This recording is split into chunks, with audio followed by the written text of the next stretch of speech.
Right, let's get straight on with this because I've got a lot to show you this week, even though, ironically, I haven't actually made that much progress with my models because I've had a lot of other stuff going on. And you'll have to excuse me because I've got a bit of a cold. Okay, so taking up where we left off the last time, we were looking at the Spartan helmet, which I'm being very pleased with, really, if I can get that to get in the light properly. Now, we moved on from the small scale version, and I primed the full-size version, but as you can see now, I've actually added the base coating. Now, the difference between this version and the main version was I base coated this with this dark bronze paint, which I wasn't very happy with, to be perfectly honest. The main problem is I've been using this AK Interactive paste, their true metal media, and the problem is once you put it on, you buff it to give it this metallic shine, but if you buff it too much, the undercoat starts to show through. So I was getting these dark patches, and I had to recoat and repolish, recoat and repolish until everything came right. So what I decided to do with this version was to take a different tack. I did this, let's go in a bit closer here, like that. I went for a bright base coat this time. What I actually used was this Rust-Oleum metallic paint, which gives it a bit of a shine to it. So it's a bright coat this time. I went from a dark undercoat to a bright coat this time. So I'm hoping as I coat this with that AK Interactive paste, I won't have the same problem with the dark undercoat showing through as I buff it. I did use the dark undercoat on the inside because I wanted, you know, the dark interior, so it looks dark on the inside, so you don't see that much detail on the inside.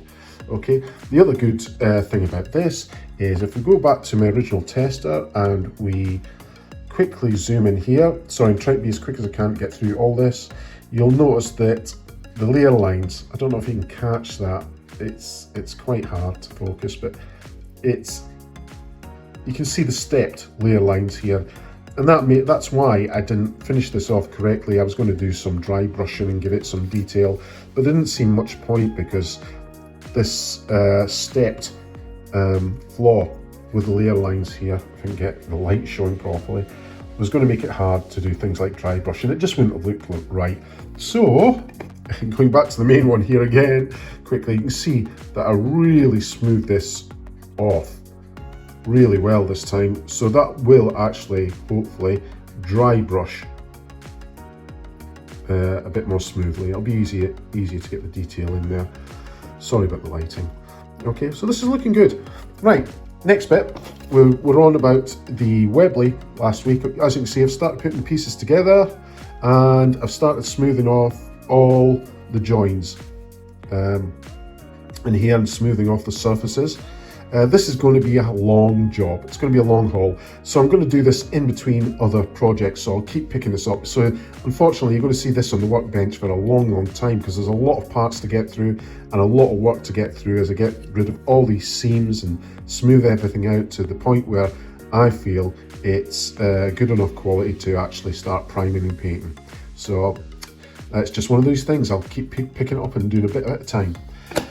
Finally, on the workbench, continuing this kind of theme of taking up projects that I started before I had my stroke, and I'm just getting back into them now, this was one of the last ones I did, which was this nice Picard, the famous face palm meme statue. I got this 3D printed, I got it off Thingiverse, and I was really pleased with the outcome here. Again, if I try and focus in tightly, you can see I have successfully managed to get rid of the majority of the print lines. It looks really smooth, you know, for saying that I've got, what was it, FDM printer, you know, the filament type printer. The old type printer now, as a lot of people say, because resin printers are the latest thing. It's quite smooth. I'm really pleased with it. The only problem I had with this was how to paint it. I posted this on one of the Star Trek forums and I had a lot of input. Some said I should, metallic coat, make it like a bronze statue. I thought, that sounds really cool. But of course I'm working a lot with bronze at the moment because of that helmet. I thought, really, and plus this is a present for my daughter, and I thought, would she really like a bronze statue? I don't think so. So I'm going to go for a realistic paint of this, which makes its own problems really, because I've never actually done a realistic, this is proper modelling, scale figure modelling now, where I'm going to paint this realistically, and I've never done a bald head before. It sounds silly, but this could be actually quite challenging, particularly if you know Picard. He's not completely bald. He's like me, who has a little bit of growth, a bit of stubble on the back here. I'm not really sure how I'm going to tackle that with painting. So that's going on at the moment. That's all going on at the moment, and I'll just cut away now and show you the last bit of what I'm actually up to. Okay, quickly get on with this last bit here.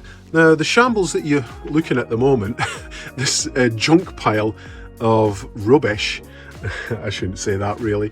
This is my hobby room. It's my man cave in the attic.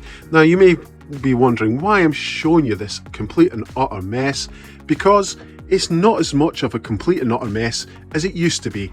Yes, I can actually see the carpet and get to that back wall to do some work, because I've cleared out the huge amount of boxes and junk that was up here. Basically, this attic was turning into the house's junk pile. It's where we stored all the stuff we didn't want. There was Christmas decorations, luggage, old shoes, clothes that we didn't want for the particular season. It all ended up here.